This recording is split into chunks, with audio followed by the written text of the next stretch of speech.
Sand. My one word is sand for production. My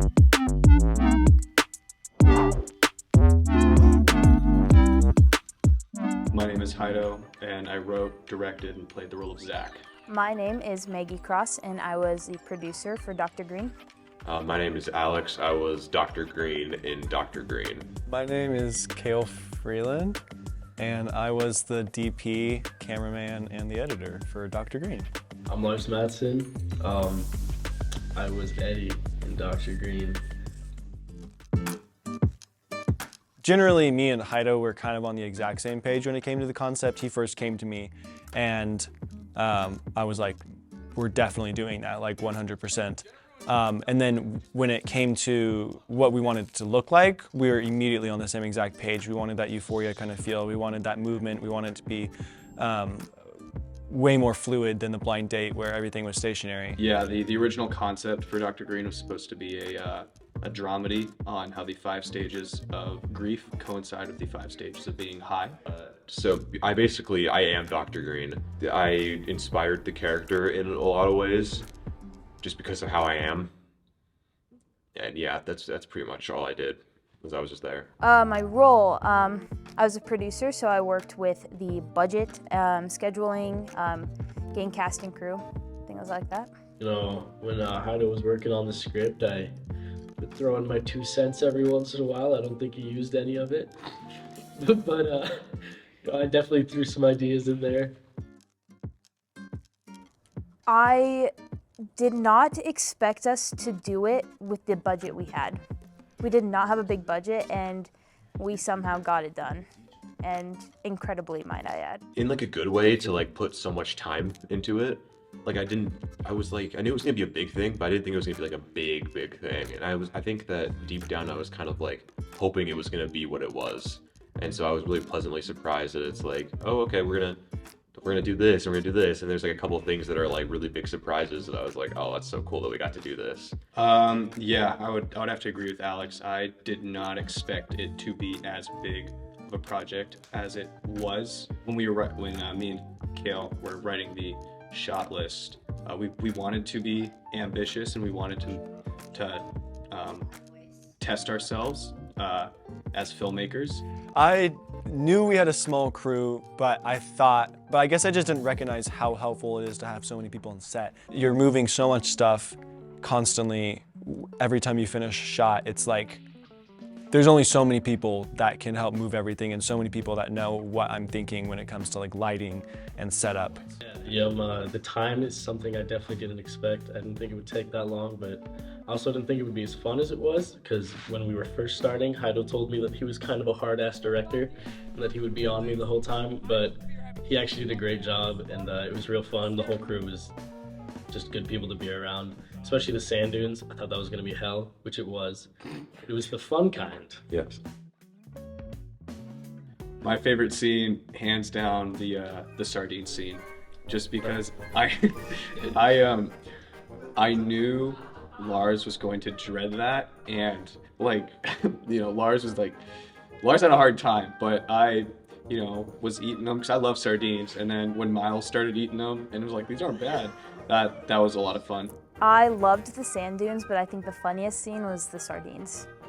You should have been there. It was very funny. While we were at, just a lot of the stuff we shot at the sand dunes was just so fun that it was such like a harsh environment for filmmaking. It's such like the opposite of where you would want to shoot a film. But like there are just certain things there that are like, this is so fun to be doing, especially because it's here. Well, definitely not sardines. For the sake of conversation, it also wasn't the sand dune. Okay.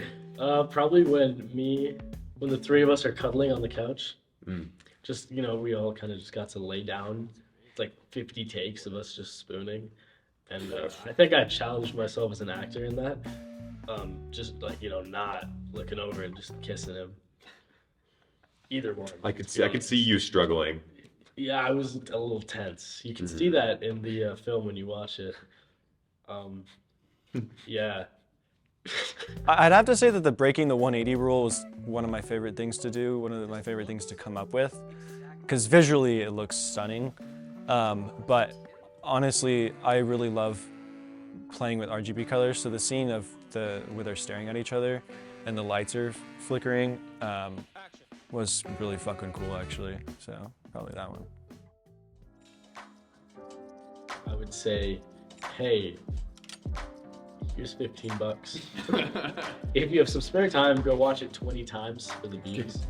I would say it's a short film about two freshmen who get high for the first time and are on a spiritual journey with a guy called DR.GREEN. Yeah, I kind of like feel the room. I'm like, yeah, it's kind of like a silly like comedy, like an Adam Sandler movie. Cause it is, like, it's just stupid comedy. Like, I don't think it needs to be taken seriously. And I think I kind of start with that, and then I literally just say it's about two guys that have never smoked weed before, and they smoke weed, and they get high, and they see this spirit. They go on a spiritual journey, as Meggie said. Or I would just be like, hey guys, I'm in this film, it's really funny. And then I'd show them a picture of Jairo, and I'd go, this guy made it, and they'd go, whoa, I am now in love, I'm gonna go watch this. And I'd say, okay, well, there are no shirtless scenes, but if you want, I can arrange something. Mm-hmm. And then they would probably say something along the lines of, whoa, you're the best, I can't wait to see this guy in the movie thing. I would just say, like, it looks really cool, and we worked really hard on it. I also think the false advertising that we're going to be doing with just promoting the sand dune scene the entire time is going to make people want to really watch it, just for them to realize that we lied to them the entire time. But Well, it's interesting for me because I've already done this. So during filming, I was in full costume for DR.GREEN and was tasked to go out and retrieve food for a certain crew member, and no one in particular. But I was in full makeup, in my bathrobe and jam bottoms, and I had an interesting conversation with a Chick-fil-A worker. She asked me what the plot of the film was, and I did not want to answer. Wow, that's messed up, man. There's 4 of us in this room. Yeah, I know. I'm making 2 enemies here no matter what. Sorry, Jairo, but I'm actually gonna have to say, I know. I'm gonna say Miles, just because I liked whispering like little secrets into the boom pole that only he and I could hear, and we were like super far away, but I could still I could whisper little sweet nothings into the microphone, and then he would just be like, I'm gonna say Steven first, because Steven was one of the most experienced people in the room, and it was just really, really helpful to work with someone that also knew what I was talking about.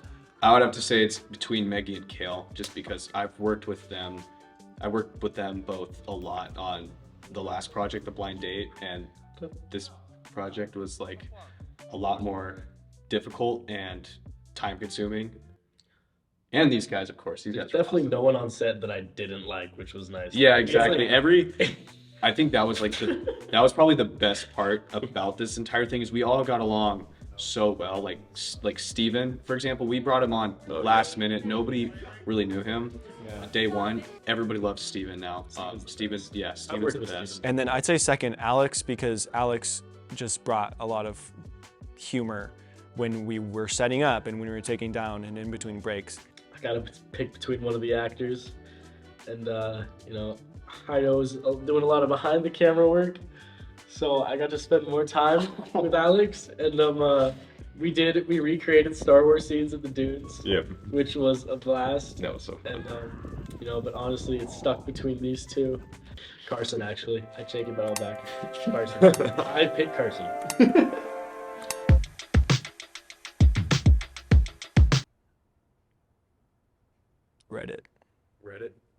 Reddit. Okay, where can you find the green and wieners? Well, if you go onto the DR.GREEN Reddit page. They will be on Amazon, Etsy, and your local dispensary. As a fan of DR.GREEN, which I am, I'm a fan and him. I'm a fan of myself. I would want like a nice coffee mug that had my face on it. I would probably just go talk to Jairo and be like, hey, are we gonna get shirts made? And he'd probably, I've already asked this, and then so he'd say, no, do you know how much the blind date shirts cost? And I'd say, no, how much? And he'd go, $70. And I'd go, okay, cool, Jairo. I want a t-shirt anyway. And then I'd go cry. You're gonna make me cry. Dr.GREEN is as real as you believe he is. Absolutely. I actually don't know, but I hope he is.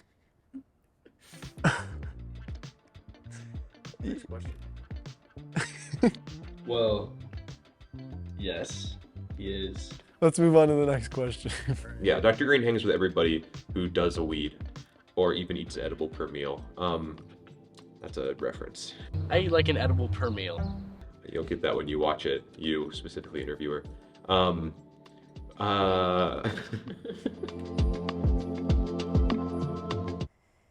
I'm not at liberty to say. Stop it. Well, that's a little hush-hush right now, but I Yeah. think we can give you a little sneak. You know, there may be a sequel. It just depends on if specific things work out and a specific project gets finished. I can't say anything, but Midnight Man Returns looks pretty good. So. I can confirm that the next project coming out of MJ Canyon will not be a Dr.GREEN sequel. But if there's one in the works for the future, There is. You heard it here first. You heard it. This is the official announcement. Dr.GREEN 2 and 3 are confirmed. We're all reprising our roles, actually. Yep, we are, and then maybe some special guests. except for Lars, Eddie in the third one, because we kill him off in the second one. That's a spoiler. Yeah, Spoiler. I'm alert. sorry. I'm sorry, Spoiler guys. alert. I didn't know that either. I'd like to thank my sponsors, Monster Energy. Monster Energy Drink, Red Bull, Obama. Didn't Obama say that? Yeah, I'd have to thank Orden. Jairo. I just want to say like a big thank you to the crew. You know, like I made a lot of friends during this. I made one enemy. I won't say who, but yeah. Wait, who was it? The only person I'd like to thank is Jairo. Because he's twerking right now. Whoa. Because nobody can write stories like Jairo. And if there's anything I've learned, it's that pacing is everything, and a lot of people have no idea how to write pacing into a story. Like, how do you write pacing into a 5-minute story? How do you tell it in a 15-minute story when there are 2-hour-long movies out there? I want to thank, all my crew members who went apart on this amazing experience. This was a lot of fun. I would like to thank Sam and Kevin Phipps. Oh, Kevin. You're the best. Yeah, they supplied our equipment. Big thank you again to the casting crew. We had a small but amazing group who worked hard every day again, even out in the sand dunes, because that was a tough day. And thank you, Cale, for working hard in pre-production, getting the shot list with Jairo, being our cameraman. And big thank you to Jairo for getting everyone involved again to put something on their demo reel or in their portfolio. It's just amazing what he's doing to get the people in our program involved. Oh, I Yeah, got a this- question.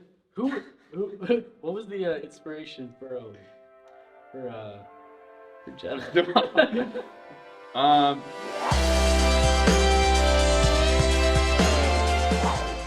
Check out the Reddit page. Can I get a tissue?